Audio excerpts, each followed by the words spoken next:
എനിക്കൊരിക്കലും നിങ്ങൾക്ക് ഏതാ വേണ്ടതെന്ന് നിങ്ങളെ കാണാതെയോ അറിയാതെയോ നിങ്ങളെ പറ്റി നിങ്ങൾ പറയാതെയോ അറിയില്ല.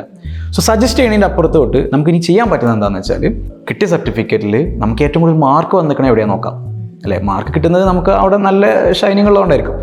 സോ ആ സബ്ജക്റ്റ് ചിലപ്പോൾ ഒരു സോഷ്യോളജി ആവാം, ചിലപ്പോൾ അതൊരു ഹിസ്റ്ററി ആവാം, ചിലപ്പോൾ പൊളിറ്റിക്സ് ആവാം, ചിലപ്പോൾ ഫിസിക്സ് ആവാം, കെമിസ്ട്രി, അങ്ങനെ വാട്ട് എവർ ഇറ്റ് ഈസ്, ചിലപ്പോൾ ഇംഗ്ലീഷ് ആവാം.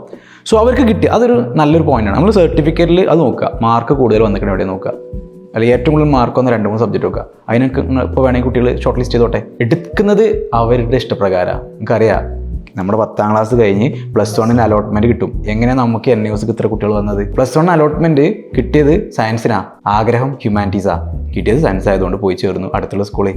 ദൂരെ പോകാൻ പറ്റത്തില്ലല്ലോ. അതല്ലെങ്കിൽ വീട്ടുകാർക്ക് ഇതിനെപ്പറ്റി അറിയണ്ടാവില്ല, അവരങ്ങനെ കൊടുക്കും. ഈ കുട്ടി സയൻസ് തട്ടിങ്ങാൻ താല്പര്യമില്ലാതെ ആ കുട്ടി ഇത് പഠിച്ചിട്ട് പിന്നീട് ഫെയിലായി പോകും. എന്നിട്ട് നമ്മുടെ അടുത്ത് വരുമ്പോൾ പറയണത് എന്താ, അയ്യോ സാറേ സയൻസ് വേണ്ട, എനിക്ക് ഹ്യൂമാനിറ്റീസ് മതി.